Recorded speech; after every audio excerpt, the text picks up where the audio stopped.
Hello and welcome back to Universal Laws with Kristy Sturdivant. I am here today with Candace Bethel and we are talking about some really interesting things. How you doing, Candace? I'm great. Happy to be here on this lovely Monday morning. Yes, we are almost through eclipse season. Mercury retrograde is coming to an end very shortly. The new moon is coming out. It's coming up in a couple of days, and then we are moving out of this like very watery Pisces era into Aries, and there's just a lot going on. So, Candace and I are going to talk to you about um, collective dreams today and how that's going to be showing up in our bodies. So, have you been having any weird dreams lately, Candace? Well, so that's a funny thing. I don't dream. And I know there's a lot of people in our world that don't dream too. I'm not even sure what the percentage of it is. Maybe 50-50 dream and 50-50 don't. But either way, you either visualize the dreams and you see them really strong, or they come in as a feeling for you. So yes, I have been having what I would call dreams because when I wake up, I don't feel very good. And when I wake up and not feel very good, that's a good sign to me that my dreams were bad. And when I say I don't feel good, it just means something's like off from when I normally wake up. Like something feels really emotionally dark, or I actually feel like a little upset in my stomach, but it's clear I'm not really sick. Like something is off. And when I'm off like that, I know to just like check in.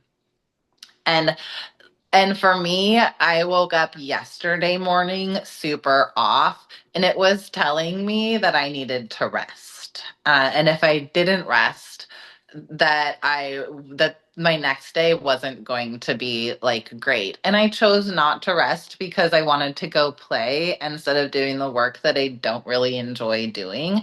And that wasn't the wrong thing to do. It was just my body telling me that if you go do this today, it's gonna hurt tomorrow. And it did. And so I'm dealing with that. And that's okay.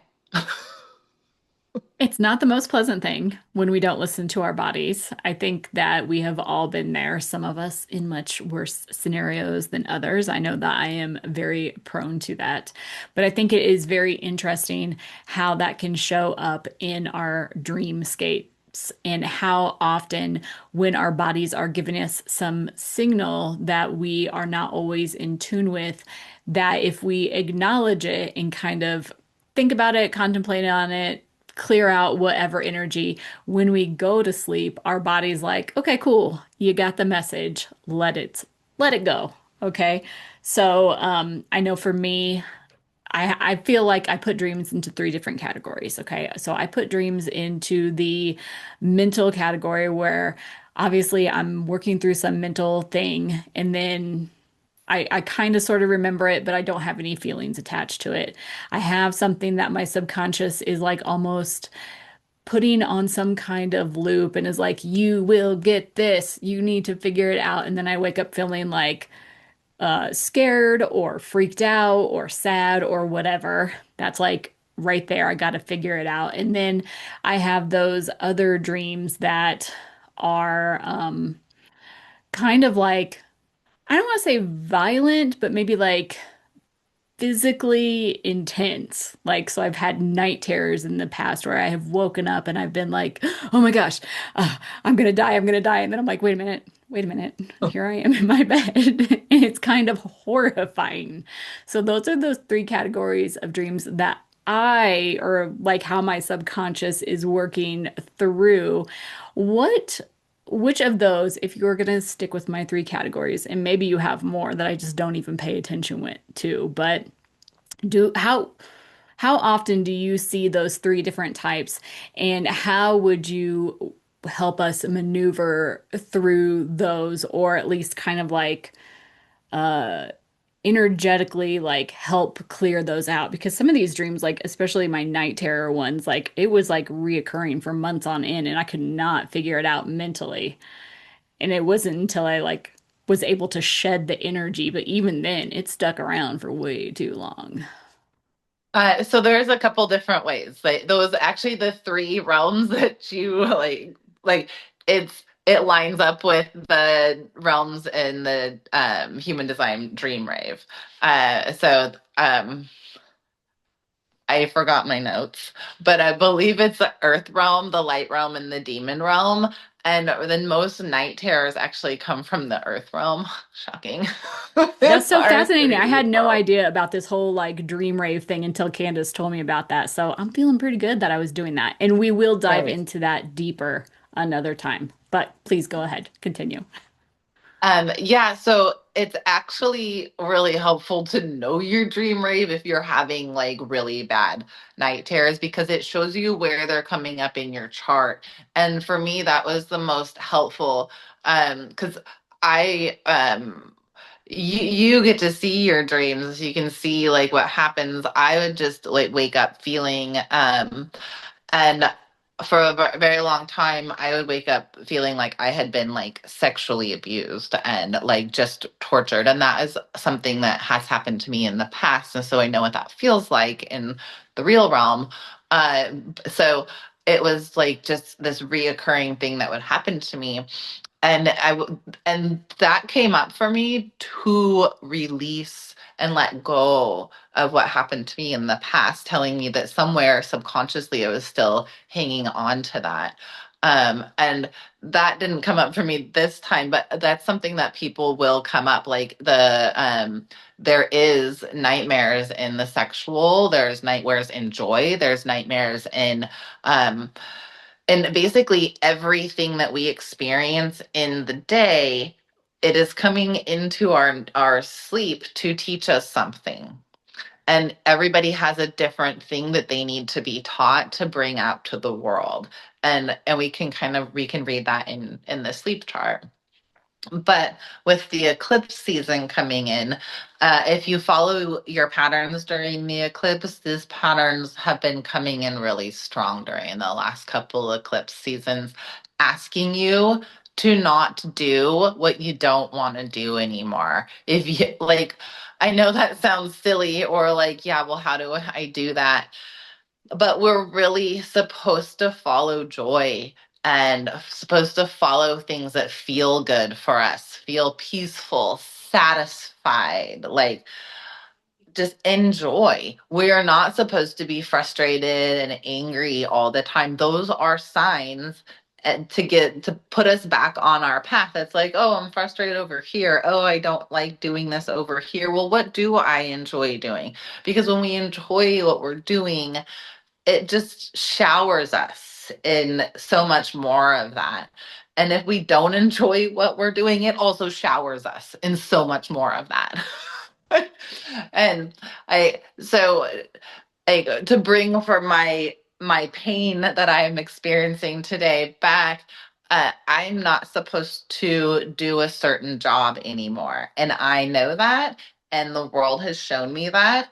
But because I my mental and physical fields have not connected, they have not aligned out of fear, literally out of fear, to bring the financial money that I need in to stop doing that other job so that I can just work this one job. I have pain coming in, and it's literally coming in my left hand, my receiving hand, my freedom. This is for me for freedom. This is your speaking, your voice, like how you show up in the world for yourself and for others, and how you feel free to do it. And it's literally showing me that I'm not using my freedom. And it's right there because it's showing up strong. It's like, are you really just going to go do this thing that you don't like to do when you have this thing that you love doing? So that's just my experience of this eclipse, but that's the vibe that's coming in. What is it that you don't want anymore that you're still doing? And what is it that you do want that you're not, that you haven't put enough effort into? That's the end like vibe of this, so that we can shed this what's no longer serving and step into this new moon, this spring equinox, with momentum and power into what we do want. Ooh, that's really good. That's really good. I think that is very much in alignment, Will, with what we're talking about this month with the law of action. So when we are having these dreams or these physical pains that are coming up in our body, obviously we are going to want to take some kind of action to relieve this tension, this pain, this pressuring buildup and everything. And it does feel very much like we are supposed to be going and taking some kind of action. But if we are not taking the correct aligned action and moving forward in the direction we're supposed to go, we're just, like we talked about, we're spinning out and we're not necessarily like, we're kind of like throwing our energy out and just think about shooting an arrow and you're shooting it in the completely off base from your target and everything. I think our dreams are here to kind of give us some direction, and our body is obviously here to give us some kind of direction of where to put our energy. Where do you see the connection? And I also want to talk about like the collective dream space because we talked about that briefly last week about how we are probably pulling in these like really strange dreams. I know I'm a heavy dreamer. Like I'm in the dream realm all the time. It feels like. And sometimes I'm dreaming about things where I'm like, why is that even there? And it feels very heavy, but then it's released in the morning because I don't think it was ever mine to begin with. Where do we make this connection between our bodies and our dreams versus the collective dreamscape, if you will? Do you see Okay. any differences? Yeah, yes. Well, yes and no. Okay. That's a great question. So, our bodies are not only feeling what we hold on to, our bodies are holding on to the collective, but only what we relate to. So we cannot hold on to something we don't relate to. So if so while you're dreaming, you can have all these deep dreams about whatever that's collective. A lot of people probably have dreams around politics right now because it's like, or wars or whatever, because that's what's in the collective, like a lot of the collective thought. But if you don't relate to that in your physical body, somehow you haven't had any sort of relation in the waking world with it, you're not going to hold on to it. You're just going to be like, whoa. And it could be something that you're meant to speak about, depending on how often it shows up. If you are sleeping and you wake up and all of a sudden, like politics are on your brain, that is not yours. Mhm. That is literally the collective energy, the waking collective energy around you while you are sleeping at night. And you're just taking on other people's things. Also, if you wake up and you don't feel good, that is not you. That is the collective or something there to clear.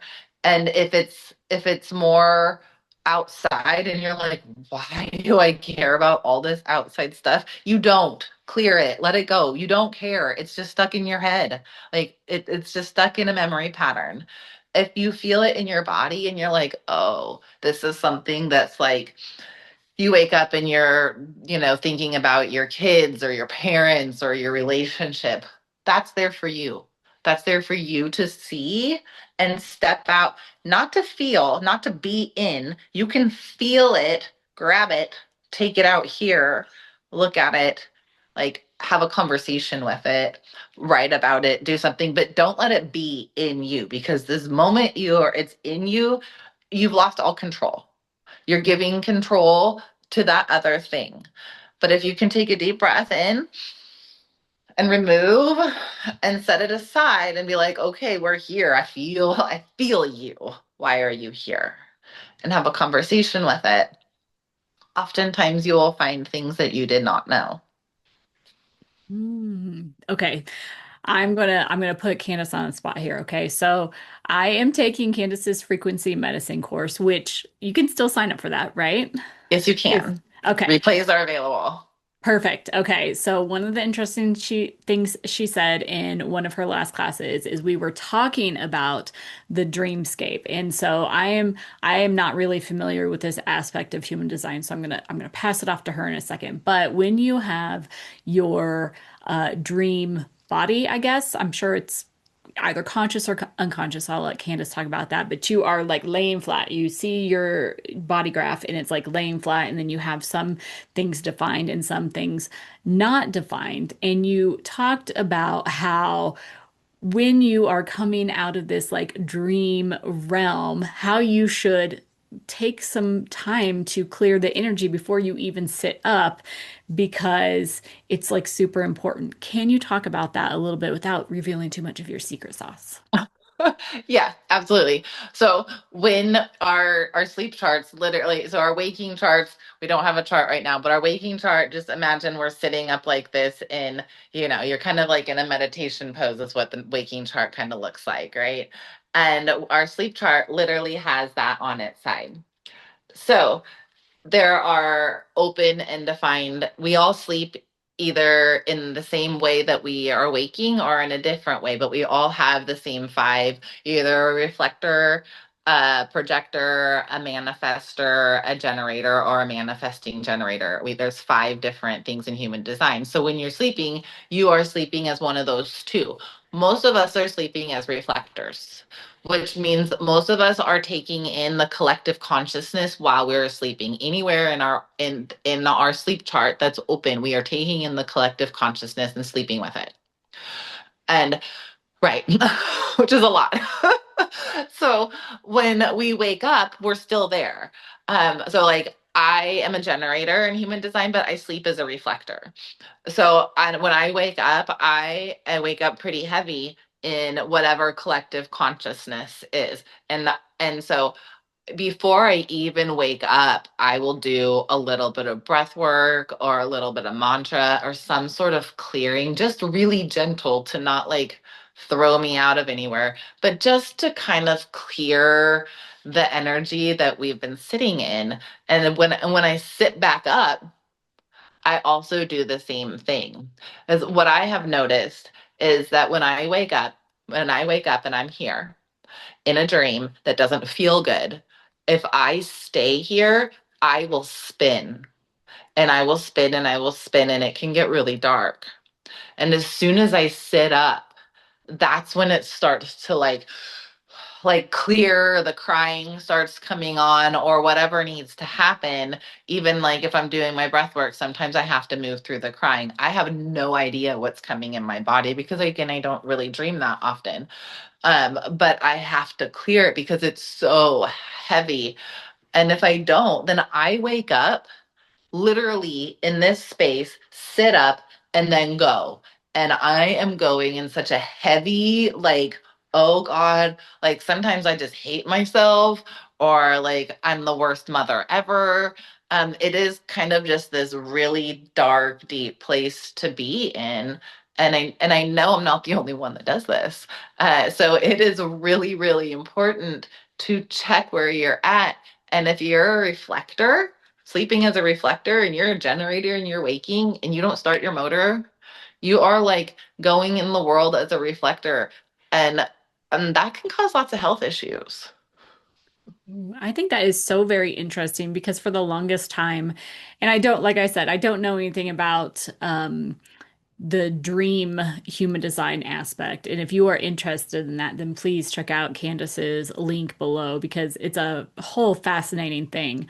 But I feel like I've always thought that when I am like when something plants itself in my mind at night in the dark, it can like wreak havoc on my mental state, which kind of makes sense, right? Because I always was like, oh, it's in the dark, it's the unknown and everything, but it's because of my open head and open ajna, I'm pulling in all of these collective thoughts. And then when I lay down, like right before bed, it's all very doom and gloom because I think I'm a reflector too in when I'm horizontal in the world, and it can feel very, very heavy. And so I have been taking the last few days to, make sure when I wake up to like kind of ease out and like clear out any emotions. And it makes a really big difference because that stuff is so disgustingly heavy. So if you are interested in figuring out what you are, what type you are in that dream, what is it called? The dream human design body graph?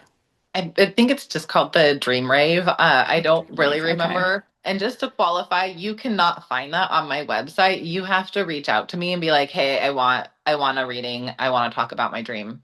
Information, yeah, because we can talk about, there's health stuff that we can talk about too. There's different things that we can talk about. It just kind of like goes and goes and goes. So I need to know what you're interested in. And also, if you are one of those people that what I used to call it my negative hole of hell. Um, because I literally could not sleep at night. I'd have to get up and talk to myself in the mirror until I calmed down, and then I'd have to go back to bed. And that's a whole nother thing. Like, um, in human design, it says we're not supposed to sleep with a partner because we take on whatever that partner is, however that partner is sleeping. And the partner that I have right now is the only partner I've ever been able to sleep with without having nightmares. And that says a lot. Like, I used to have to get up and go sleep in a different room. And anytime I would go back to sleep with the partner, I would immediately go back into the same nightmares. So it's fascinating to know your design and your partner's design, because sometimes you're not even coming from your own design. You're using the energy from your partner's design, thinking it's your own. That's a whole nother topic. That we will discuss at some point in our journey. Because Candace and I do have something big coming up, a collaboration of sorts. So we're very excited about it, but we're not going to talk about that yet. Okay. I'm gonna sum it up today as when we are dreaming, you need to be a kind of aware. You need to really start getting into your own energy so you can see if you are pulling in the collective energy, if it's your, immediate family's energy, or if it's just your energy, because you don't want to be waking up and moving throughout your day and taking action that is not necessarily aligned with you. Because it's very possible to think that is yours, but if you're not really in your energy, you could be like putting yourself on a trajectory of someone in your household or someone in your like a little bit outer orbit, which I know I have personally done in the past because I have not been in my own energy. So all of these exercises that Candace is giving us they're just really important so that you can begin to feel your own energy and start to clear out all of the extra stuff. It's going to be even more important as we're moving into this next year because there's a lot going on. Am I right? Oh, there's so much going on and so much clearing and shifting happening this year. But the most important thing to remember for today's show is your dreams and your sleep matter. So if you are not paying attention to them, it's time you started. Ah, so many interesting things that we can do. I've never been able to keep a dream journal because I am such a heavy sleeper. And then as soon as I do get vertical, like it's gone, right? But I know that if that is something that you can do, then you should probably do it because you could probably find a lot of patterns that you might be running through that you could break. But that's another topic for another time, probably, because we could go on all day. We could Okay, absolutely. Dream Journal is absolutely. good too. Tells you a story. Uh, good stuff, good stuff. Okay, but that is all that we have for you today. Contact Candace via email. It will be in the show notes so that you can get your dream rave done because it's like super fascinating. All aspects of human design are fascinating, but this feels like a very niche thing that I definitely am going to be having a lot more conversations with her about in the future. Yeah, I'm excited about. I love it. It is fascinating. So if you want to know, hit me up. I'm happy to talk about it. Perfect. All right. Well, until next time, we'll see you guys later. Bye. Bye.